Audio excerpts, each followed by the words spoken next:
What is going on, everybody? This is JMO back again, bringing you another video, and on this video I am sharing with you guys my hardcore setup. Now keep in mind that this setup is strictly for when I play hardcore. When I play core, my perks, my attachments on some of my weapons, and even some of my weapons, change a little. So again, this is my hardcore setup. So with that in mind, let's get started. So for hardcore, I got four main setups, and my first one I call it the go-to, which is my go-to setup. It involves my favorite weapon in hardcore, which is the dingo. Now I'm not going for diamond camos or any of the other challenges for the weapon camos, but however, for the dingo, I've actually fully weapon prestige this weapon and got the kill counter. So these are the attachments that I use. My optics, I like using the thermal side.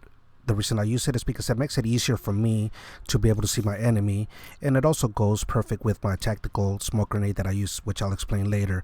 But when you first use it, you'll get this default dot, which is not really like a dot, it's more like a circle. I personally like using this dot from the black market that I got, but I know not everybody will get those, so I would recommend picking one with a dot instead of the default. And the reason why is because if you look at this picture, if you look at the one on the left, which is the default circle, it highlights the whole body, and it's not quite as accurate as if you look at the one on the right, which is an actual dot. It makes it a lot easier to target the enemy, especially from long range, and also if you're going for headshot challenges, it'll make your life a lot easier.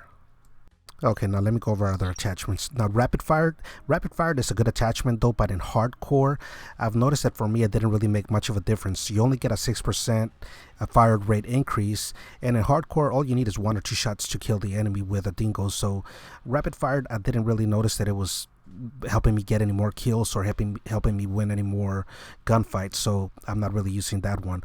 Extended mags, the dingo already comes with a large magazine, so extended mags is not really necessary. Now FMJ is good for light machine guns to shoot through walls or shoot down enemy kill streaks like UAVs, etc. But I don't really use it for that purpose, so I don't use it at all. Laser sight, well, the dingo is already a great hip-fired weapon without it, so you don't really need it. Stock, the dingo is already the fastest moving LMG when aiming down the sight and being able to move left to right, so you don't need it either. Suppressor though, I noticed when I was using it I was getting a lot of hit markers, and to get a lot of hit markers in hardcore, it just wasn't cutting it for me, so that pretty much left me with grip. Most of my shots are from long range, so I like to stay on point with it. Quick draw, well, I don't really run and gun, so again I stick with grip to stay on point with my long range shots. And fast mags, I did notice that I was getting a lot less deaths and getting a lot more kills when I started using fast mags, and this is the reason why.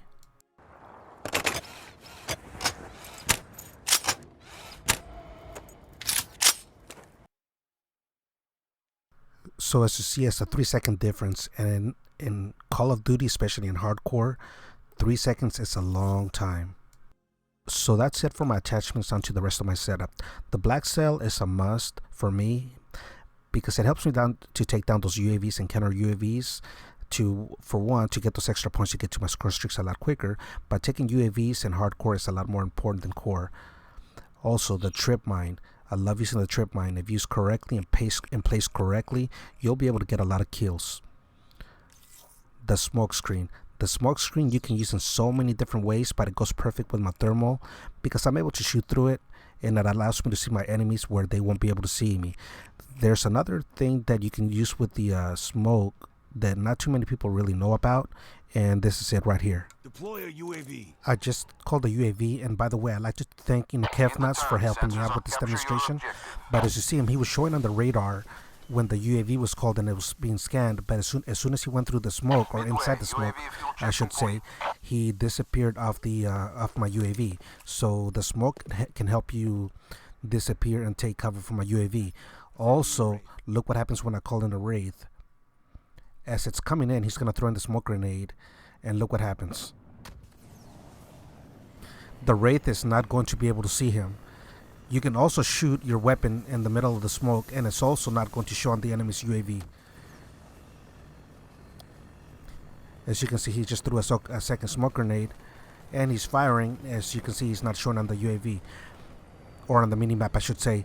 But As soon as the smoke goes away, look what happens. The Wraith is able to see him and kill him.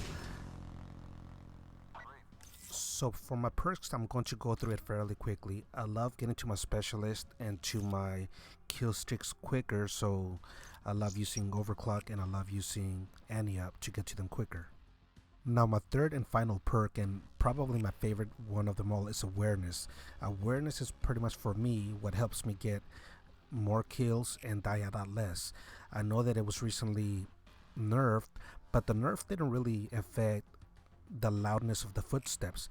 It affected the range of how far the enemy is before you can hear the footsteps, and the range is still pretty far away when you can hear them. It was nerfed by I believe 20 or 30%, but they can be across a building and be able to hear the footsteps. So for me, it didn't really seem to affect on how I use it. So I use it pretty much on almost all my setups. Well, actually on every setup in hardcore. Now my second class is the Shiva. I use this and I call it the one shot though, because whenever I feel like sniping, I use the Shiva, even though the Shiva is not a sniper rifle though, but in hardcore it's a one-shot kill anywhere across the map. So I'm not going to go over every single attachment though, but I'm just going to go over two attachments that you don't need, which is long barrel and high caliber. It's a one-shot kill regardless whether you use those attachments or not, so you don't really need those. So again, it's a one-shot kill from anywhere across the map. So the two attachments that I do use is grip to stay on point, and the suppressor. The suppressor helps out a lot, especially in hardcore. The Shiva is so loud that without the suppressor, it can give your position away, whereas when you're using the suppressor, it takes them a while before they can figure out where you're located at. So that's pretty much it for my attachments for the Shiva. All the other setups, the perks and attachments or equipment is the same as my go-to class. So for my third class is the Racerback. So for this class, I mainly use it when I'm running into a lot of enemy players that are using 6th Sense and Hardline a lot, or Hardwire I mean. So my trip mines are not really working. They're able to know where I'm at though because of 6th Sense. So if I'm going to be a little bit more aggressive, I'm going to be running around a little bit more. I use the setup. So for this setup, I keep it fairly simple. I use grip and I use rapid fire. The reason that I use rapid fire though is because the Racerback is a good medium to long range, submachine gun, but it's not quite as good in short range. So I use rapid fire to make it a little bit more competitive.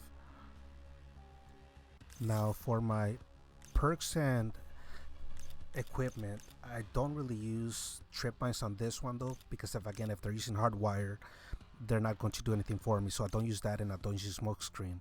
So pretty much what I use is I use hardline to pretty much counter 6th Sense, and that's pretty much it. Everything else is pretty much the same.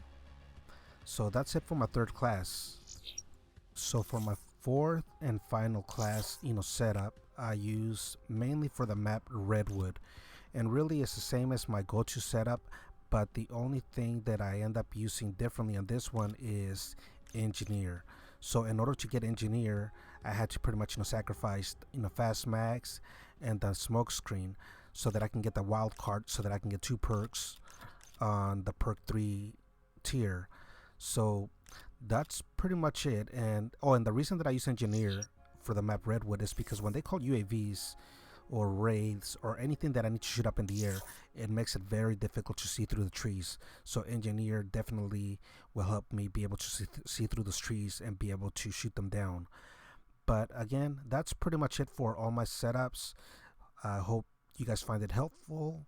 Hope you guys enjoy this video, and let me know what you guys think. I will catch you all later.